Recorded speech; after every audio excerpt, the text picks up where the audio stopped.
Bagi Anda yang baru bergabung bersama kami, Anda menyaksikan Breaking News. Kami sedari siang hingga malam ini menyiarkan secara langsung vonis terhadap terpidana mati, kita menyebutnya sekarang, Ferdy Sambo, dan terpidana 20 tahun penjara Putri Chandrawati. Saat ini saya sedang berbincang dengan pakar hukum pidana Profesor Suparji Ahmad dan pengacara keluarga Brigadir Yosua, Mansur Febrian. Prof, tadi seperti yang saya sampaikan sebelum jeda, tadi saya sempat bertemu sebelum saya meninggalkan Pengadilan Negeri Jakarta Selatan. Saya sempat bertemu dengan Arman Hanis, pengacara Putri Chandrawati dan Ferdy Sambo. Ia mengatakan siap untuk melakukan upaya perlawanan hukum berikutnya, yaitu melalui banding.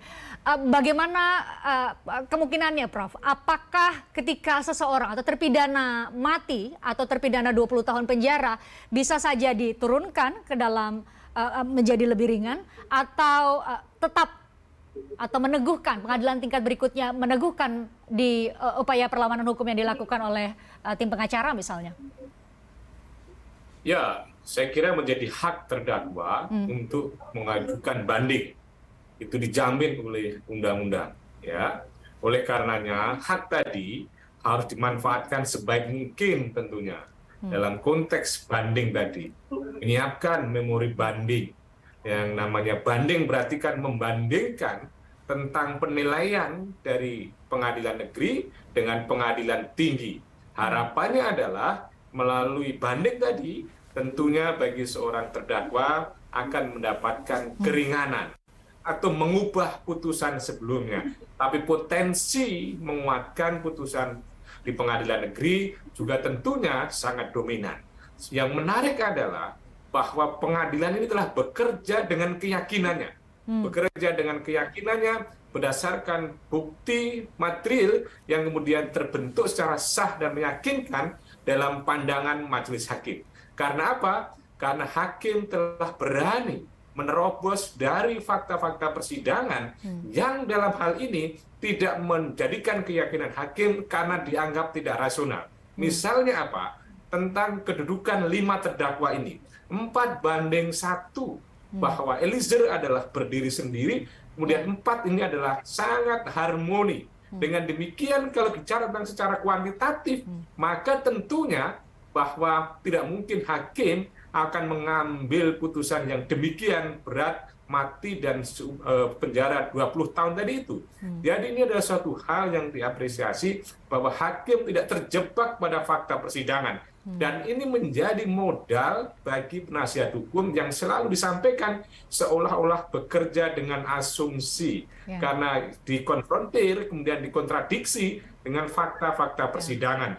Di mana fakta persidangan dalam pandangan majelis hakim itu adalah tidak rasional, tetapi dalam perspektif penasihat hukum menggunakan 183 KUHP, 184 KUHP, di mana harus didasarkan pada 2 alat bukti dan bersesuaian antara alat bukti satu dengan alat bukti yang lain, saksi satu dengan saksi yang lain. Namun hakim tidak sekedar melihat itu, bahwa hakim adalah punya keyakinan sendiri, mengingat fakta-fakta tidak rasional, maka tidak diikuti. Itu tadi. Ya, Bang Mansur, tadi saya katakan ya, tadi saya sempat wawancara Arman Hanis dan ia menyatakan bahwa, saya ke Bang Mansur, ia mengatakan bahwa ia yakin, ini pasca putusan ya, pasca vonis Ferdy Sambo sesaat sebelum masuk lagi ke sidang Putri Chandra. Saya tanyakan, menurutnya bagaimana putusan majelis hakim? Ia katakan bahwa ia meyakini atau ia menduga bahwa majelis hakim ini ada yang mengintimidasi.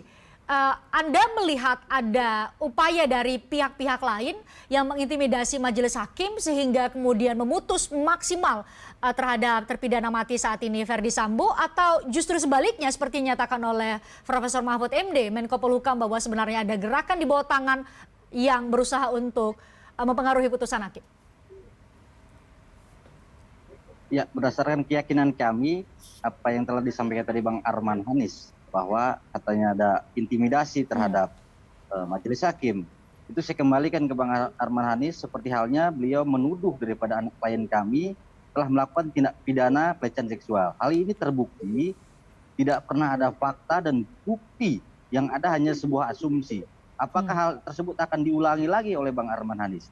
Jadi jangan sampai berandai-andai kembali. Harapan kami hanyalah nasihati klienmu supaya bertobat dengan sungguh-sungguh, meminta maaf kepada Tuhan dan keluarga, akan kami fasilitasi. Tapi benar-benar sungguh-sungguh, jangan ada embel-embel lagi, meminta maaf, namun anak daripada klien kami disudutkan, dituduh melakukan hal yang tidak tanpa adanya fakta dan bukti, karena itu menjadi fitnah. Ini berulang kali digaungkan oleh penasihat hukumnya. Jadi yang kasihan adalah kliennya, bukan daripada penasihat hukum. Mungkin penasihat hukum bisa lenggang kangkung untuk ketika kliennya divonis apapun.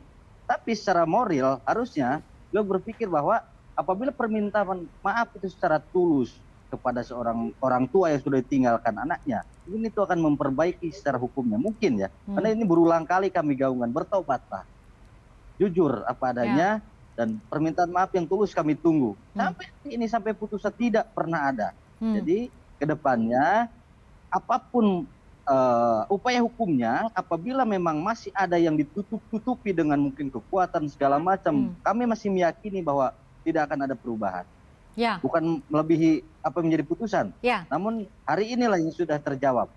Ya, tadi salah satu alasan pemberat yang disampaikan dalam amar putusan Majelis Hakim juga adalah karena Verdi Sambo tidak mengakui perbuatannya. Itu yang disampaikan Majelis Hakim. Terakhir ke Profesor Suparji Ahmad.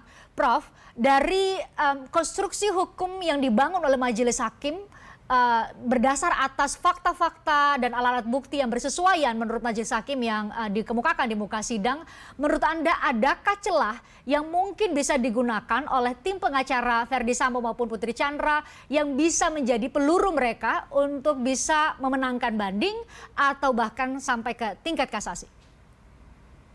Ya, kita tentunya tidak pada posisi berspekulasi, tapi kemudian mencoba menganalisis secara sederhana bahwa kalau melihat semuanya sudah begitu terang benderang. Satu, bahwa Joshua sudah tewas. Kemudian yang kedua adalah tewasnya karena terbunuh. Kemudian terbunuhnya adalah karena ada beberapa orang yang terlibat. Maka untuk itu konstruksi 340 adalah terpenuhi. Mulai dari Magelang, mulai pengambilan senjata Joshua, persiapan peluru, kemudian CCTV, sarung tangan, dan sebagainya. Maka ini ada semuanya sudah terang benderang. Lalu mau dibandingkan dengan apa lagi untuk kemudian bisa meringankan?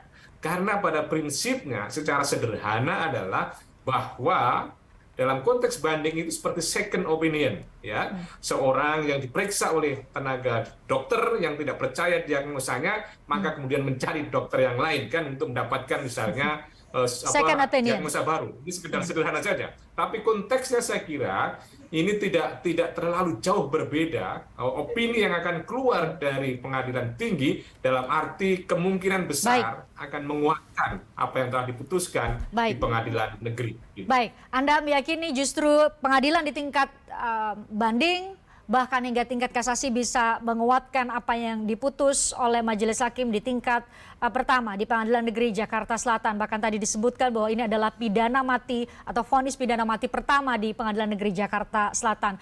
Kita tunggu bagaimana kasus ini bergulir, upaya-upaya perlawanan hukum terhadap putusan Majelis Hakim juga kita tunggu, karena ini tentu masih mengejutkan karena jauh di atas dari tuntutan Majelis Hakim, pidana mati untuk Verdi Sambo dan 20 tahun penjara untuk Putri Chandrawati yang sebelumnya dituntut hanya 8 tahun penjara. Prof, terima kasih Profesor Dr. Suparji Ahmad, pakar hukum pidana dan juga pengacara keluarga Brigadir Yosua, Mansur Febrian sudah bergabung bersama kami di Breaking News BTV.